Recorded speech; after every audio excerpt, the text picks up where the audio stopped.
This was my dad's 1964 Chevy C20 3/4 ton pickup, and I learned to drive in this truck, and I am now in the process of restoring it.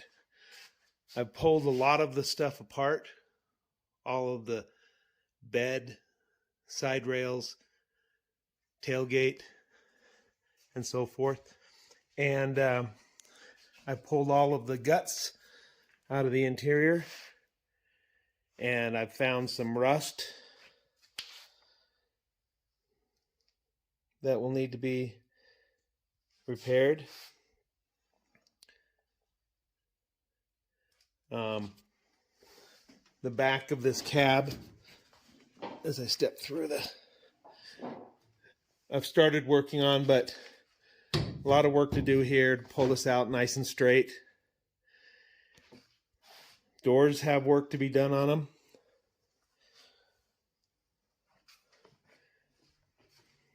Passenger door has some good rust in that corner.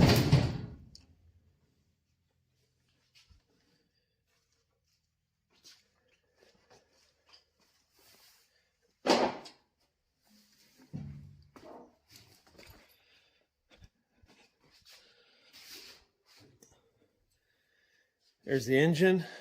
It's all ready to be pulled out now. Disconnected everything to get it ready to pull out. Pulled all the front grill and bumper and everything off. They're sitting over here. Radiator's out. So this is the beginning of a restoration project on a 1964 Chevy C20. So be sure to take the lid off the radiator when you go to drain it.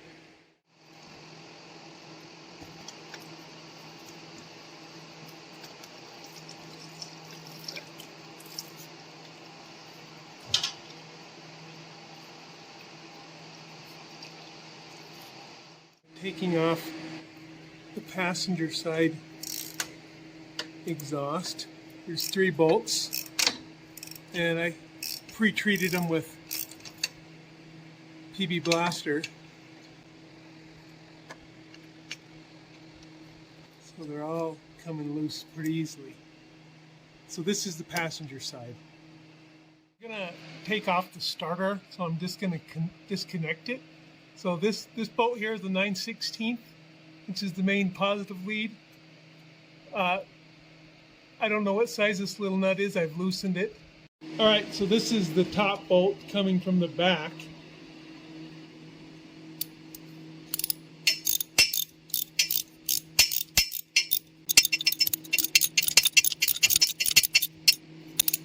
I've removed one of the front bolts, and second front bolt is partially out to hold it.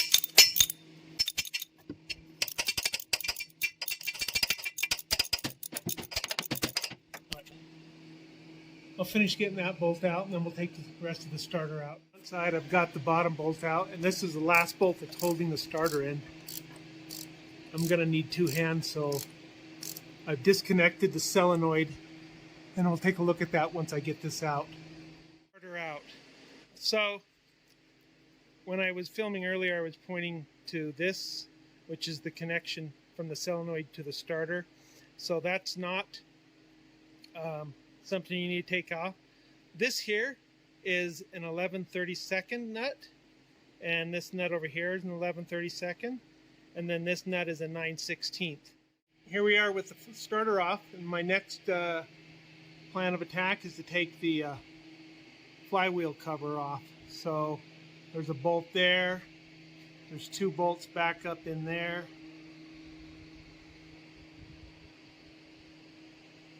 There's the second one, and then there's the bolt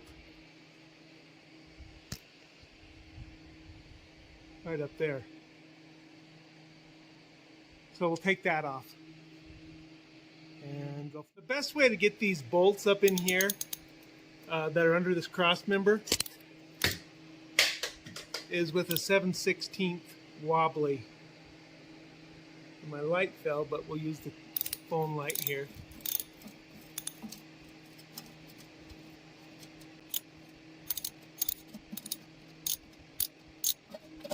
And it's coming down that bolt up there. Not holding it. Looks like. All right, so I need my hand to hold it. I have to take one bolt out. That's that one right there on this flywheel cover, because those two bolts and the one up here are just slotted in this cover, so you just have to loosen them up, which is kind of convenient. And on my cover, it looks like I'm busted here, but that's supposed to be a slot, so that the only one you put the bolts all the way in or out is this hole over here. Okay, so now we have to take all the bolts out of the bell housing. I have to disconnect the clutch lever, which is right there, and basically there's a tensioner spring which I just pull and let that go, and then now this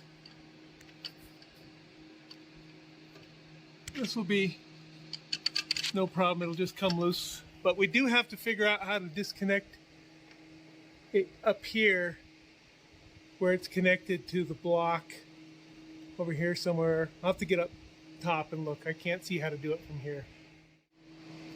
Okay, so that clutch assembly that connects to the block there looks to me like, if I come around here, there's a bolt right there for that assembly. So I'm gonna start by trying to loosen this bolt.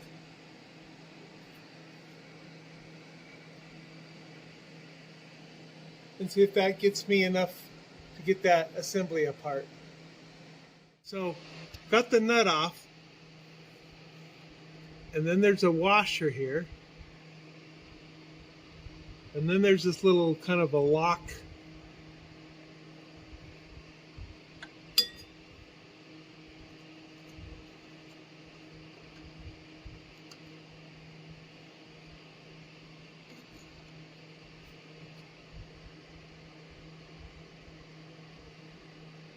The lock piece comes out, and then it looks like I can move this. I'm reaching up behind here. Looks like I can move it up and out, so I'm going to keep working on that. Okay, so this is loose up here from loosening that nut out on the other side. I'm going to take this cotter pin out and disconnect this linkage here, and then I think I'll be able to remove this, but I may have to disconnect the linkage over here too.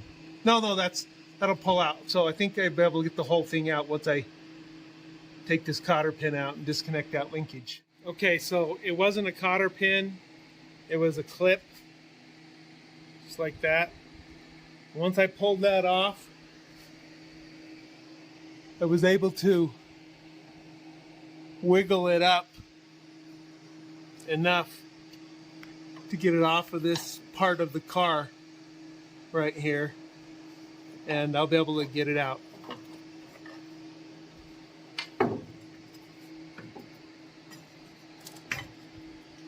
So there it is. That's the part that came through on the outside. That goes right there to the lever from your brake pedal. And then this is the rod that goes to the clutch lever that engages with the pressure plate. The 3 bell housing bolts out on the driver's side. There's one up there. There was one there. And then there was one on the other side of this right there. And then I've got them loose, the 3 loose on this side, the one at the top, and then right there, and then the one at the bottom, and then that other bolt, that's the starter bolt. So we should get the 6 bell housing bolts out, and then we'll just have the motor mounts So that bolt right up in there, and on this side right up in there. Two motor mounts, and we'll be getting about ready to pull this engine. Both motor mount bolts are off. That's the driver's side. Passenger side's back up in there, right there. And now I'm going to disconnect the fuel pump inline and